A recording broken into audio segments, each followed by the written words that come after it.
Hello students, बहुत बहुत स्वागत है आपका इस चैनल के ऊपर जिसका नाम है सुखी एजुकेशन वर्ल्ड। तो आज हम क्वेश्चन नंबर 7 करेंगे। A cylindrical bucket 32 centimetre high and with radius of base 18 centimetre is field with sand. एक सिलेंड्रिकल बकेट है जिसकी हाइट 32 सेंटीमीटर है और रेडियस दे रखा है उसका 18 सेंटीमीटर, और उस बकेट में जो है रेत भरी हुई है completely. So this bucket is emptied on the ground and conical heap of sand is formed. अब ये जो सिलेंड्रिकल बकेट है जिसमें जो है सैंड भरी हुई है, अब वो खाली कर देंगे सारी की सारी ज़मीन के ऊपर। जब खाली करेंगे ज़मीन के ऊपर तो एक कॉनिकल हीप बनेगी उस सैंड की। ठीक है।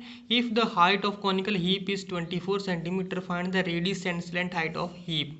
अगर उस जो कॉनिकल हीप बन रही है रेत से, अगर हाइट 24 सेंटीमीटर है तो हमें उसका radius and height slant height find out करनी है। बच्चे जे इस तरीके से एक सिलेंड्रिकल हमारे पास बकेट है जिसकी हाइट 32 सेंटीमीटर है और रेडियस 18 सेंटीमीटर है। इस बकेट में जो है कम्प्लीटली सैंड भरी हुई है। अब ये सैंड जो है इस तरीके से ग्राउंड के ऊपर अगर हम उड़ेलेंगे तो एक हीप बनेगी। ठीक है, सैंड की। तो इस हीप की हाइट 24 सेंटीमीटर है और रेडियस फाइंड आउट करना है और इसकी स्लेंट हाइट हमें फाइंड आउट करनी है। ठीक है। एक बात यहाँ से ध्यान रखने वाली ये चीज़ है कि देखो बच्चे, ये जो सैंड की एक कॉनिकल शेप बनी हुई है, ठीक है, इसका वॉल्यूम किसके बराबर होगा? इस सिलेंड्रिकल जो बकेट है इसमें जो रेत होगी। ठीक है। मतलब कहने का ये है कि इस सिलेंड्रिकल बकेट में जितनी रेत का वॉल्यूम होगा, अगर हम उसका वॉल्यूम इस हीप के साथ सैंड की कंपेयर करते हैं तो हमारे पास एल और आर की वैल्यू निकल के आ जाएगी। ठीक है। तो क्वेश्चन में जो चीज़ दे रखी है उसे कुछ इस तरीके से लिख लेंगे कि height of cylindrical bucket H1 मान लेंगे 32 centimetre, radius of cylindrical bucket R1 मान लेंगे 18 centimetre, height of conical heap H2 वो 24 सेंटीमीटर होगी। रेडियस कॉनिकल हीप का हमें निकालना है तो R लिख लेंगे। स्लेंट हाइट हमें कॉनिकल हीप की निकालनी है तो L मान लेंगे। ठीक है।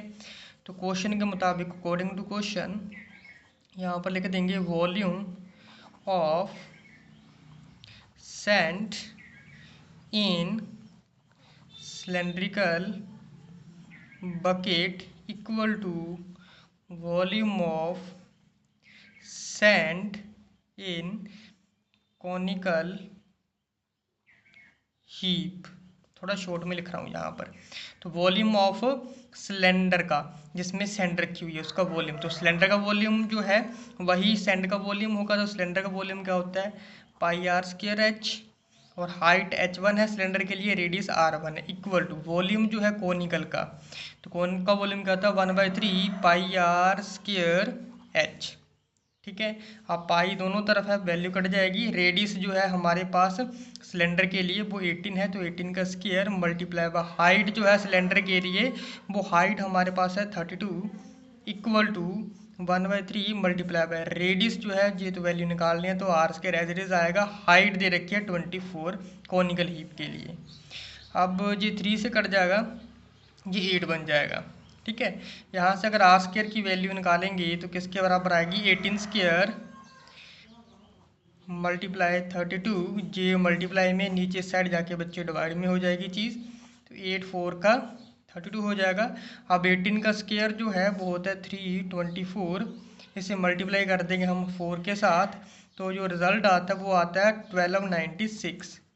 तो आर स्क्वायर की जो वैल्यू है वो 1296 है, और जी स्क्वायर इस साइड जाके रूट में चेंज हो जाएगा, तो आर की जो वैल्यू है वो रहेगी √1296। अब 1296 का जो है बच्चे रूट टूट जाता है, वो आएगा हमारे पास 36। तो रेडियस जो है सिलेंड्रिकल हीप के लिए वो 36 है। अब हमें स्लेंट हाइट निकालनी है, तो स्लेंट हाइट निकालने का जो फॉर्मूला होता है वो होता है L square is equal to r square plus h square, और L की वैल्यू निकालनी है तो ये स्क्वायर दूसरी साइड जाके रूट में चेंज हो जाएगा, तो r square plus h square.